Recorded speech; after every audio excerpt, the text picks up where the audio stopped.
प्रिय साथियों, नमस्कार। गुड मॉर्निंग साथियों हम पढ़ रहे हैं इंडियन पॉलिटी, भारतीय संविधान।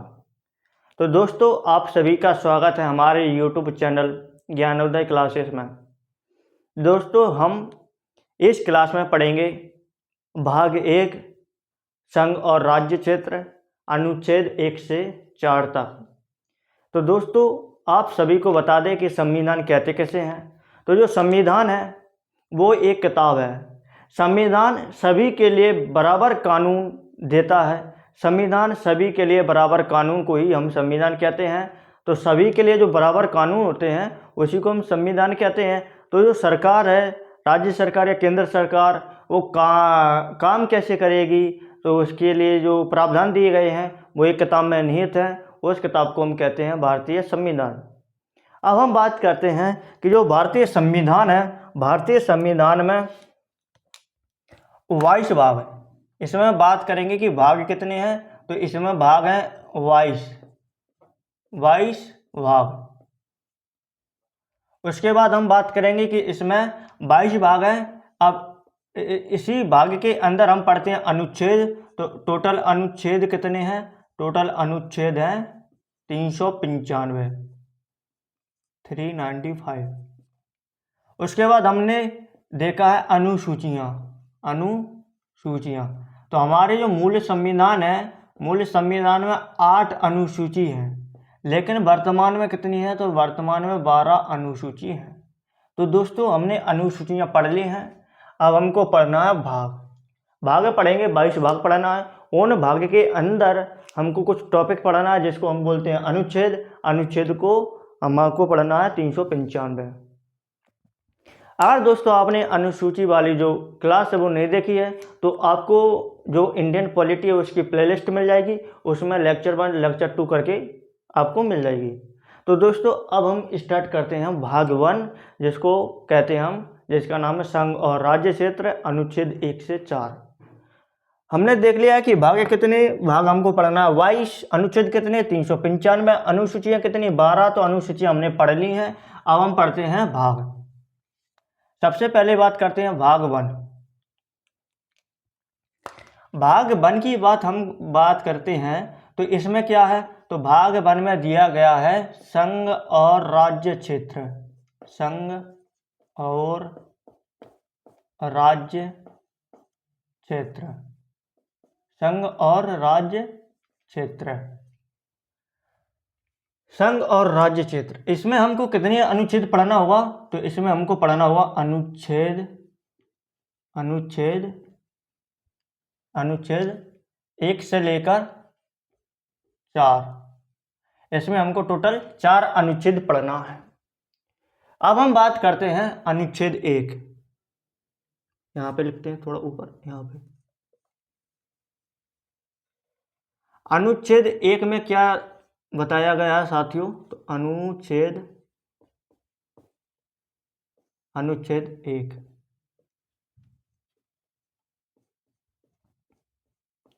अनुच्छेद 1 में बताया गया है कि हमारा जो भारत है, भारत का नाम क्या है। जैसे आपने कहीं सुना होगा, जैसे कि इंडिया हो गया, भारत हो गया, हिंदुस्तान हो गया, आर्यभट्ट हो गया। लेकिन इसमें केवल 2 नाम दिए गए। हमारे जो संविधान की जो अनुच्छेद 1 है उसमें भारत के केवल 2 नाम दिए गए हैं, भारत और इंडिया। भारत अर्थात इंडिया। तो अनुच्छेद 1 में भारत या इंडिया नाम दिया गया है। तो इससे हमारा भारत का नाम भारत या इंडिया। उसके बाद हम बात करते हैं कि इसमें क्या है। तो इसमें हम बात करते हैं भाग 1 में संघ एवं राज्य क्षेत्र। भारत राज्यों का संघ है। जैसे कह सकते हैं कि भारत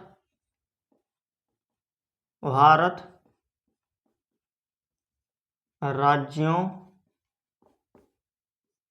का संघ है। भारत राज्यों का एक संघ है। संघ को हम इंग्लिश में कहते हैं यूनियन।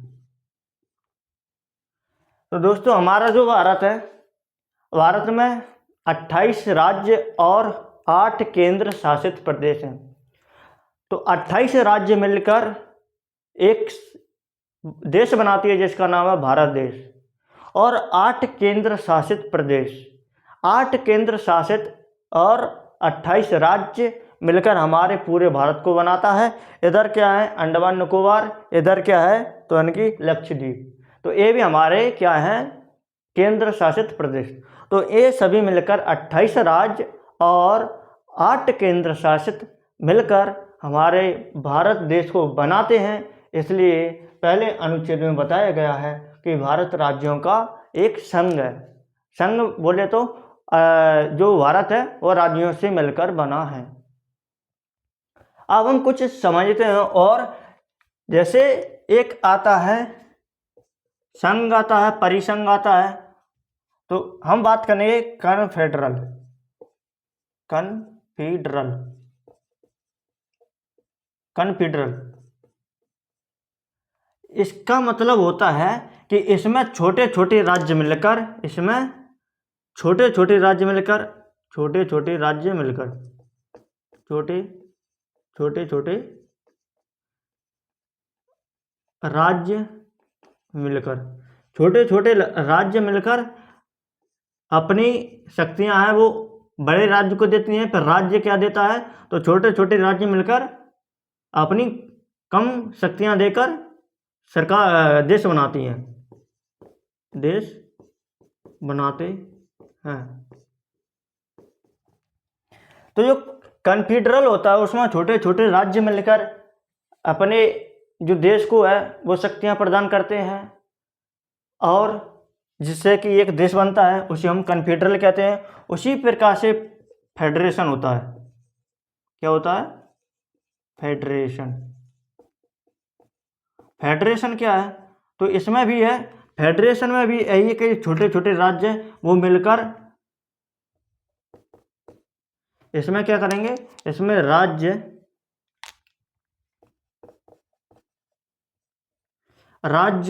अपनी शक्तियां,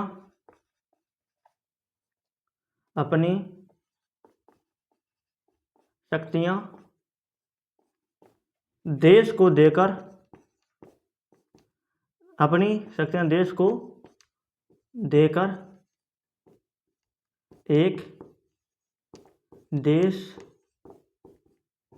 बनाते हैं। फेडरेशन होता है, फेडरेशन जो राज्य होते हैं, कई सारे राज्य अपनी शक्तियां कैसे दे देता है, सरकार को दे देता है, जिससे कि एक देश बनता है। तो इसका जो एग्जाम्पल होगा, इसका एग्जाम्पल होगा अमेरिका, USA, संयुक्त राज्य अमेरिका। अब हम बात करते हैं, एक होता है यूनियन। यूनियन क्या होता है, तो यूनियन होता है कि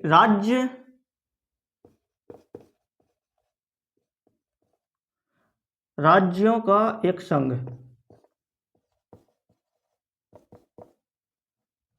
इसमें क्या होता है कि इसमें राज्यों का संघ होता है, इसे हम कहते हैं, एग्जाम्पल इंडिया, जिसे हम कहते हैं भारत। इसमें क्या होता है दोस्तों, जो कन्फेडरल और जो फेडरेशन है, इसमें तो क्या होता है कि इन सभी ये तीन है ना, कन्फेडरल, फेडरल और यूनियन, इन तीनों का हिंदी का अर्थ होता है संघ। क्या होता है, संघ। संघ, परिसंघ, संघ, इस तरीके से इनके नाम है, लेकिन सभी का हिंदी अर्थ एक ही होता है, संघ। लेकिन इंग्लिश में मतलब अलग अलग होता है, कन्फेडरल, फेडरल और यूनियन। जो कन्फेडरल और फेडरल है, इनमें तो क्या होता है कि इनका जो देश बनाने की प्रक्रिया वो एक सम तरीके से है कि छोटे छोटे राज्य मिलेंगे, वो अपने ऊपर वाले देश को शक्तियां देंगे और इस तरीके से सरकार उन पे नियम कानून बनाएगी। लेकिन हमारा जो भारत देश है वो यूनियन है, संघ है, राज्यों का एक संघ है। इसमें क्या होता है कि कोई भी राज्य है वो टूटकर अलग नहीं हो सकता है। लेकिन इनमें क्या होता है कि जैसे अमेरिका एक देश है, उसका कोई भी राज्य है वो जब चाहे वो अलग हो सकता है। अमेरिका, USA ऐसा देश है कि जहाँ पे उनका जितने भी जो राज्य वो मिलकर बने हैं, और वो जब चाहे वो टूटकर अलग हो सकते हैं, तो उसे हम कहते हैं कन्फेडरल और फेडरल। और एक होता है यूनियन। यूनियन में हम बात करते हैं कि हमारा भारत है, उसमें 28 राज्य हैं, 8 केंद्र शासित प्रदेश हैं। अगर इनमें से हम बात करेंगे, कोई एक देश है, सॉरी कोई एक राज्य अगर वो टूटना चाहेगा भारत से, तो वो नहीं टूटेगा, सरकार उसको टूटने नहीं देगी, तो दो जाके रद्द कर देगी। तो इस यूनियन हमको समझ में आया, कन्फेडरल, फेडरल और यूनियन। तो दोस्तों हमको यह समझ में आ गया होगा कि हमारा भारत देश है वो ना कि कन्फेडरल और फेडरल नहीं है, हमारा भारत एक संघ है, यूनियन है। ये 28 राज्य हैं, ये टूटकर कभी अलग नहीं हो सकते हैं। और 8 केंद्र शासित प्रदेश, वो भी अलग नहीं होंगे। अब हम बात करते हैं, पहला अनुच्छेद हमने देखा है, इसमें क्या है कि हमारे भारत का 2 नाम दिया है, भारत और इंडिया। और इसमें बात करते हैं कि भारत राज्यों का एक संघ है, ये बात कही है। अब हम बात करते हैं कि संघ हमने मतलब समझ लिया कि यूनियन, कन्फेडरल, फेडरल और यूनियन का मतलब क्या होता है। हम देखते हैं अनुच्छेद 2। अनुच्छेद 2,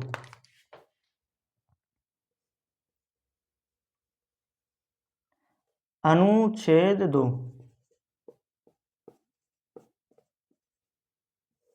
अनुच्छेद 2, अनुच्छेद 2 में क्या कहता है साथियों। तो अनुच्छेद 2 कहता है कि कोई बाहरी देश, जैसे मान के चलो इधर पाकिस्तान है, पाकिस्तान को हम मिलाना चाहेंगे भारत में, तो किसी विदेशी राज्य को, किसी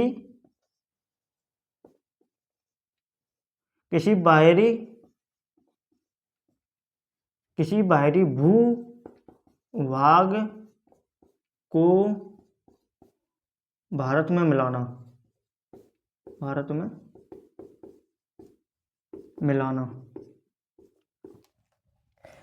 तो अनुच्छेद 2 में क्या है साथियों, अनुच्छेद 2 में ये कहता है, अनुच्छेद 2 कि अगर हमारे भारत के बाहर कोई भूमि है या कोई देश है या कोई राज्य है, अगर वो भारत का नहीं है, अगर वो भारत में मिलना चाहता है, तो उसको अनुच्छेद 2 के तहत मिला लिया जाएगा। अनुच्छेद 2 में हम बात करते हैं कि इसमें सरकार को पूर्ण अनुमति होती है कि इसको, यानी कि किसी भी भूभाग को मिला लो। तो इसमें क्या करेगी, इसमें संसद को यह अधिकार होता है, संसद को अधिकार होता है, संसद को पूर्ण अधिकार होता है, संसद को पूर्ण अधिकार होता है कि किसी भी बाहरी भूभाग को भारत में मिला लो, संसद को पूर्ण अधिकार होता है।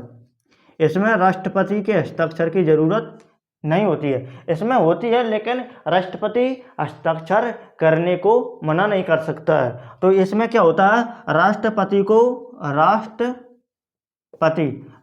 को पहले ही अनुमति दे दी जाती है कि हम इस बाहरी राज्य को या बाहरी टुकड़े को भारत में मिलाना चाहते हैं, तो इसको वो हस्ताक्षर करने के लिए रेडी रहते हैं। तो राष्ट्रपति हस्ताक्षर के लिए मना नहीं करते हैं। तो हमने देखा है कि अनुच्छेद 2 क्या कहता है, अनुच्छेद 2 कहता है कि किसी भी बाहरी, भारत के बाहर कोई ज़मीन का टुकड़ा है या कोई राज्य या कोई देश है, अगर वो भारत में मिलना चाहता है, तो उसको संसद को पूर्ण अधिकार है कि उसको राष्ट्रपति है, राष्ट्रपति को सूचना दी जाएगी। तो जब हम उसको मिलाएंगे तो राष्ट्रपति के पास हस्ताक्षर के लिए पहुंचाया जाएगा, तो राष्ट्रपति हस्ताक्षर कर देंगे और उस टुकड़े को भारत में मिला लिया जाएगा। जैसे कि हम बात करते हैं सिक्किम, अनुच्छेद 2 में ही पढ़ रहे हैं हम सिक्किम के बारे में। जैसे हमने सिक्किम को भारत में मिलाया है, कब मिलाया है हम देखते हैं। इसमें एग्जाम्पल बात करते हैं कि क्या है। तो एग्जाम्पल होता है जैसे सिक्किम, यहाँ पे एग्जाम्पल की बात करते हैं तो एग्जाम्पल हो जाएगा सिक्किम। हम बात करते हैं कि जो सिक्किम है ना, यहाँ पे सिक्किम है, यहाँ पे क्या था साथियों, यहाँ पे था भूटान। तो सन 1959 में चाइना ने इसे कब्जा कर लिया। क्या कर लिया साथियों, चाइना ने इसे कब्जा कर लिया।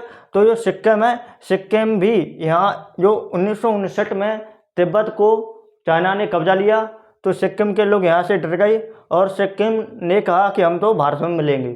तो पहले तो सिक्किम ने कहा कि हम भारत के शहर राज्य बन के देखेंगे, उसके बाद हमको अच्छा लगेगा तो हम पूर्ण राज्य बन जाएंगे। शहर राज्य बोले तो हम पहले देखना चाहेंगे कि हम भारत में भारत के लोग हैं वो हमको अच्छे से क्या भेदभाव नहीं करेंगे, इस तरीके से हम वहाँ पे सही से रह पाएंगे कि नहीं रह पाएंगे। तो इस तरीके से पहले शहर राज्य बना था, उसके बाद पूर्ण राज्य बना था। तो सिक्किम की बात करते हैं। सिक्किम को 35वां संविधान संशोधन 35वां संविधान संशोधन 1974 को शह राज्य बनाया। तो जो सिक्किम है, सिक्किम को 35वां संविधान संशोधन 1974 को शह राज्य बनाया। उसके बाद हम बात करते हैं कि जब ऐसे लग जाएगा कि हाँ हम भारत में रहने लायक हैं, बोलेंगे कोई दिक्कत नहीं होगी तो हम भारत में मिल जाएंगे, तो 36वां संविधान संशोधन 36वां संविधान संशोधन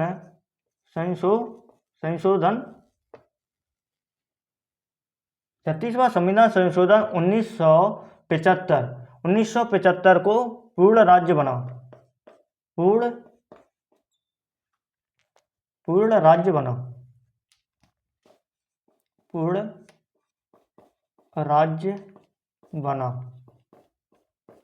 उसके बाद हम देखते हैं कि जो 36वां संविधान संशोधन 1975 को पूर्ण राज्य बना, तो जो सिक्किम है वो भारत का 22वां राज्य बना। 22वां राज्य बना। अब हम बात करेंगे इसके आगे कि अनुच्छेद 2 हमने देख लिया है कि कोई भी विदेशी राज्य है, देश है या कोई भी है, टुकड़ा भूमि का, तो उसको अगर भारत में मिलना है तो हम अनुच्छेद 2 का प्रयोग करेंगे। संसद को यह पूर्ण अधिकार है कि उसको मिला ले, राष्ट्रपति इसमें कोई भी बाधा नहीं डालेगा, उसको हस्ताक्षर करके देगा। और जैसे हम एग्जाम्पल की बात करते हैं तो सिक्किम को 35वां संविधान संशोधन 1974 को शह राज्य बनाया गया। उसके बाद 36वां संविधान संशोधन 1975 को पूर्ण राज्य बनाया गया और 22वां राज्य बना। हमारे भारत का 22वां राज्य। उसके बाद हम बात करते हैं अनुच्छेद 3। अनुच्छेद 3 क्या कहता है? अनुच्छेद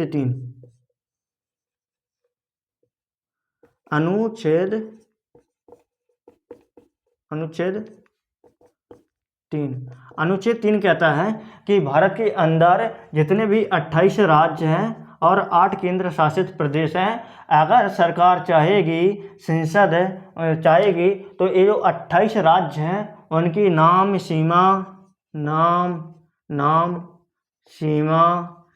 में परिवर्तन कह सकते हैं। तो अगर उस राज्य की जो सीमा में परिवर्तन, नाम हो गया, सीमा में परिवर्तन हो गया, तो इस तरीके से क्या हो गया, नाम और सीमा में परिवर्तन कर सकती है। कौन कर सकती है? तो हम बात करेंगे कि भारत सरकार, बोले तो संसद। अनुच्छेद 3 है ना, तो अनुच्छेद 3 कहता है कि हमारे भारत के अंदर जितने राज्य हैं उनकी अगर सीमा में परिवर्तन करना हो, उसके क्षेत्रफल में परिवर्तन करना हो, उसका नाम में परिवर्तन करना हो, तो उसको हम अनुच्छेद 3 के तहत करेंगे। अनुच्छेद 3 में संसद को पूर्ण अधिकार होता है कि किसी भी राज्य उसमें अगर उसका नाम परिवर्तन करना हो तो अनुच्छेद 3 के तहत करेंगे, और अगर किसी राज्य के टुकड़े करना हो तो उसको हम अनुच्छेद 3 का प्रयोग करेंगे। और अगर किसी राज्य को क्या करना हो, क्षेत्रफल में परिवर्तन अगर उसको बढ़ाना हो तो भी हम 3 का प्रयोग करेंगे। तो हमारे अनुच्छेद 3 में यही बताया गया है। तो दोस्तों आज की क्लास को हम यहीं पे समाप्त करते हैं। तो दोस्तों आपको ये वीडियो कैसी लगी कमेंट में ज़रूर बताएं, क्योंकि अगर कमेंट में बताएंगे तभी हमको पता चलेगा कि हम में क्या कमी है। तो दोस्तों आज की क्लास को यहीं पे समाप्त करते हैं। थैंक यू साथियों, जय हिंद।